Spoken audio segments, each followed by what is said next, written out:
ختم کرنے سے پہلے اللہ کے نبی نے یہ بھی کہہ دیا تھا، یا بنی آدم کلکم من تراب، کلکم من آدم و آدم من تراب، اے لوگو تم سب آدم کے بیٹے ہو اور آدم مٹی سے پیدا ہوئے، لا فضل لعربی علی عجمی ولا لعجمی علی عربی، کسی عرب کے رہنے والے کو غیر عرب پر کوئی فوقیت نہیں ہے، کسی غیر عرب کے رہنے والے کو کسی عربی پر کوئی سرشٹھا نہیں ہے، کسی کالے کو گورے کے اوپر اور کسی گورے کو کسی کالے کے اوپر کوئی سرشٹھا، کوئی درجہ نہیں ہے، سب برابر ہیں اللہ کی نظر میں، کالا گورا برابر، چھوٹا بڑا برابر، امیر غریب برابر، سب برابر ہیں، الا بالتقوی، اللہ کی نظر میں بڑا وہ ہے جو اللہ سے سب سے زیادہ ڈرنے والا ہے، جو اللہ کا خوف سب سے زیادہ کھانے والا ہے۔ حج کا میدان ہے، مساوات کا درس یہاں سے سیکھیے۔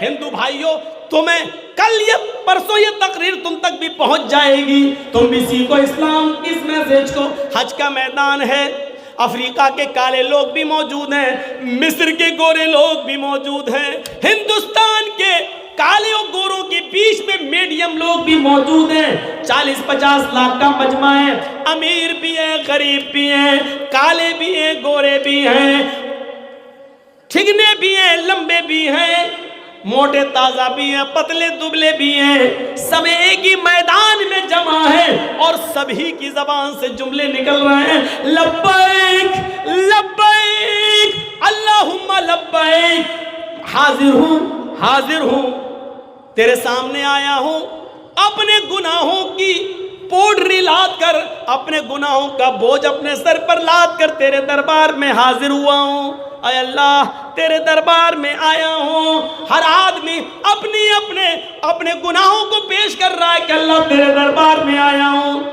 نہ امیر غریب کو بھگا سکتا ہے، نہ غریب امیر کو بھگا سکتا ہے، یہ انسانیت، یہ مساوات کا درس جو اسلام دیتا ہے، دنیا کی ساری قومیں حیران و پریشان ہیں۔ ہندو بھائیوں کے مندر میں چلے جاؤ، برہمنوں کے مندر میں شودر نہیں جا سکتا، شودر کے مندر میں برہمن نہیں جا سکتا، برہمن پوجا کرے گا تو شودر نہیں جا سکتا، شودر برہمن کی تھالی میں نہیں کھا سکتا۔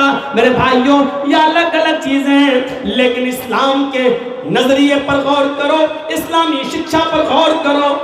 اذان کی آواز آتی ہے، حی علی الصلاۃ، معظم پور کے اندر، نارائن پور کے اندر ایک ٹوٹو چلانے والا آدمی بیچارہ، اس نے اذان کی آواز سنی ہے، 100-200 روپے کماتا ہے، اس نے اذان کی آواز سنی ہے، وہ جلدی سے وضو بناتا ہے اور مسجد میں چلا جاتا ہے۔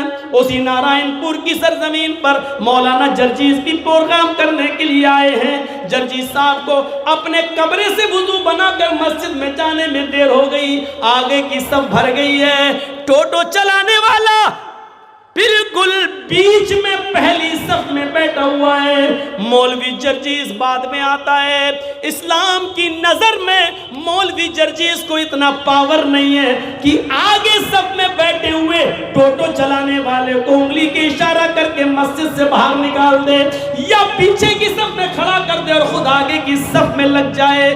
یہ پاور نہ تو اسلام جرجیز کو دیتا ہے، نہ مسجد کی کمیٹی جرجیز کو دے سکتی ہے، کوئی کسی کو نہیں دے سکتا ہے۔ حی علی الصلاۃ کی آواز سنی، سعودیہ کی سرزمین ہے، مکہ ہے، خانہ کعبہ ہے، ہندوستان کا ایک غریب آدمی عمرہ کرنے جاتا ہے، پہلی صف میں بیٹھا ہوا ہے، امام حرم کے پیچھے نماز پڑھنا چاہتا ہے، پہلی صف کے اندر ہے، سعودیہ کا بادشاہ بھی نماز پڑھنے آ رہا ہے، اس کو پیچھے جگہ ملتی ہے۔ اللہ کی قسم، سعودیہ کے بادشاہ کو بھی یہ پاور نہیں ہے کہ اگلی صف میں بیٹھے ہوئے انڈیا کے اس غریب آدمی کو پیچھے صف میں کر دے۔ نہیں، تو بعد میں آئے ہو، بعد میں بیٹھو، پیچھے بیٹھو۔ یہ الگ بات ہے کہ آگے صف انصاف کا کوئی آدمی اٹھے اور مولوی جرجیز کی عزت کرتا ہوا کہہ دے صاحب آپ آگے آ جائیے، وہ اپنی جگہ پر خود کر دے، وہ ایک الگ مسئلہ ہے، لیکن جرجیز صاحب کو ہٹانے کی طاقت نہیں ہے۔ سعودیہ کا بادشاہ بھی کسی کو بھگا نہیں سکتا، اگلی صف کے کسی غریب آدمی، رکشہ چلانے والے اور ٹیکسی ڈرائیور کو بھی سعودیہ کا بادشاہ اگلی صف سے ہٹا نہیں سکتا ہے۔ یہ پاور اس کو کس نے دیا ہے؟ اس غریب انسان کو یہ دیا ہے اسلام نے۔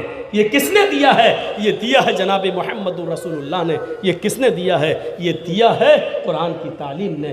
یہ ہے مساوات، یہ ہے اسلام۔ اس لیے دنیا کے ہر آدمی کو اسے قبول کرنا چاہیے، کیونکہ اس کو یہ سب کے لیے ہے۔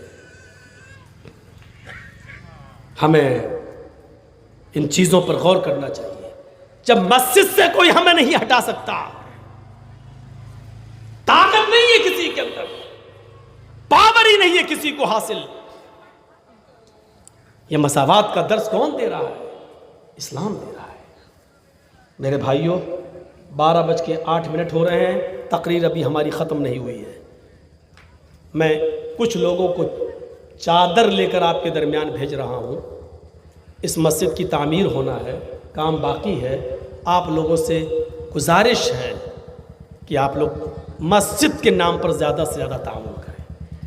میں نے کٹیہار کے ایک جلسے میں کہا تھا کہ اللہ کی راہ میں جو چیز جتنی زیادہ خرچ ہوتی ہے بڑھتی ہے۔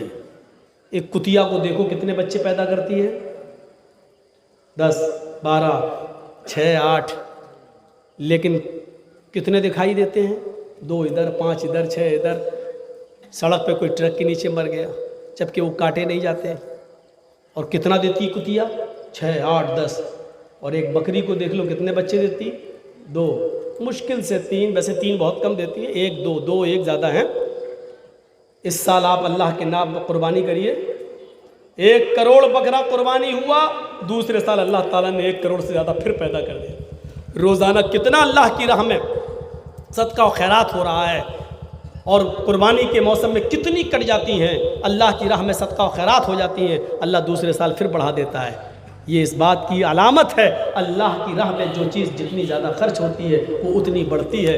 اس پر آپ بھروسہ کرتے ہوئے آپ زیادہ سے زیادہ تعاون کریے۔ بھیجیے کچھ لوگوں کو کپڑا لے کر۔ اب آئیے آپ ادھر، میں نے اپنا کام کر دیا ہے، اب آپ سنیے۔ اسلامی مساوات کو آپ دیکھ رہے ہیں۔ میں نے اتنی بہترین یہ مثال دی ہے کہ مسجد سے کوئی کسی کو نہیں بھگا سکتا۔ اچھا، اسلامی کچھ قوانین ایسے ہیں جو ہماری سمجھ میں نہیں آتے ہیں۔ آئیے اب یہاں سے آپ کو کچھ چیزیں نئی معلوم ہوں گی۔ اب جب تک بیٹھیے گا 15 منٹ 20 منٹ آدھا گھنٹہ جتنا بھی میں آپ کا ٹائم لے لوں، یہاں سے میں ٹرن کر رہا ہوں جو آپ کے لیے یہ نئی چیزیں ہوں گی۔ ذرا سنیے گا۔